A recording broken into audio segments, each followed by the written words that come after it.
J'ai été fasciné dans les années 90 par les algorithmes génétiques et par les créatures artificielles de Carl Sims qui nageaient et se trémoussaient dans des mondes virtuels, des créatures quasi vivantes, et travaille depuis cette période dans le domaine de la vie artificielle. La vie artificielle essaye de concevoir des systèmes qui ont des propriétés de vivants, telles que l'évolution, avec des algorithmes qui hybrident des programmes, l'auto-organisation et le développement, appelé ontogénèse, qui consiste à faire pousser un système, l'adaptation et l'apprentissage, qu'on peut appeler l'intelligence artificielle, et la réplication, qui est extrêmement complexe, car même avec les meilleures imprimantes 3D actuelles, il est impossible de faire se répliquer un robot entier, alors que la moindre bactérie ou la moindre cellule sait le faire.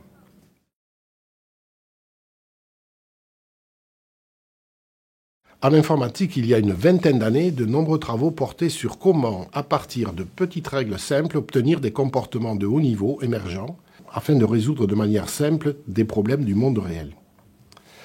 La simulation de comportements, comme les foules par exemple, ou la synthèse de formes, comme les personnages de jeux vidéo, occupaient une part importante des travaux de recherche.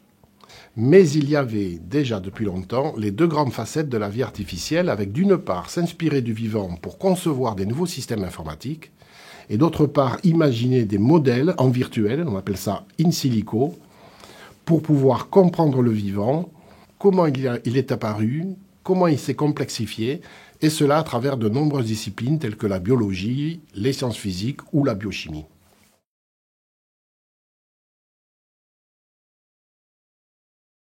Ces deux facettes constituent un domaine très large et qui de plus est en très forte évolution grâce à l'accroissement simultané des connaissances en biologie et de la puissance de calcul. La modélisation et la simulation dites in silico dans les machines permettent d'outiller les sciences du vivant pour essayer de saisir l'intime de la vie aux échelles des molécules organiques, des protéines, cellules, tissus, organes, organismes et organisations. On va ainsi trouver trois grands champs d'application. Software dans les algorithmes inspirés du vivant, hardware dans la robotique, évolutionnaire modulaire incluant les bio- et nanorobots, et wetware étrange ou mouillé, on pourrait dire, dans la biologie synthétique. Dans cette dernière, en biologie synthétique, les outils actuels d'édition de gènes et de synthèse de protéines amènent plusieurs chercheurs à penser que l'on se situe actuellement en biologie synthétique, comme en 1970 en informatique, avec à l'époque des outils permettant uniquement de manipuler quelques octets. En biologie synthétique, on entrevoit la possibilité de programmer le vivant, compilateur ADN par exemple, de faire pousser ou répliquer des systèmes, ou d'hybrider des systèmes mécatroniques avec des cellules vivantes.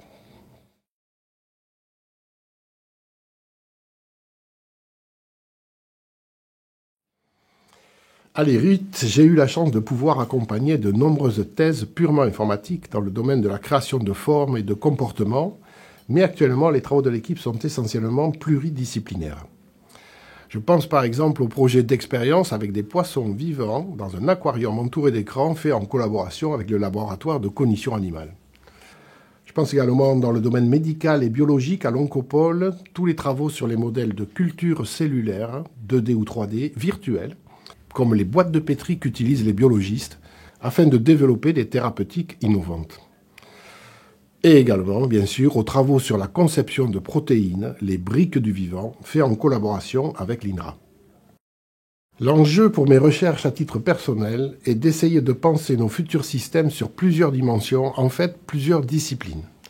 Par exemple, quel est l'immense fossé qui sépare l'apprentissage machine de la cognition humaine ? Cette cognition, notre pensée incarnée, peut être définie par la représentation et la compréhension du monde à travers les expériences et les sens du bébé à l'être que l'on est. Quelles sont donc les représentations du monde chez le vivant en général, des bactéries aux végétaux et aux animaux, et est-ce que cela est réplicable dans des systèmes artificiels ?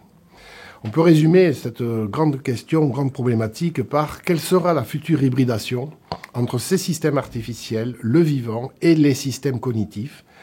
avec bien sûr toutes les grandes questions éthiques associées.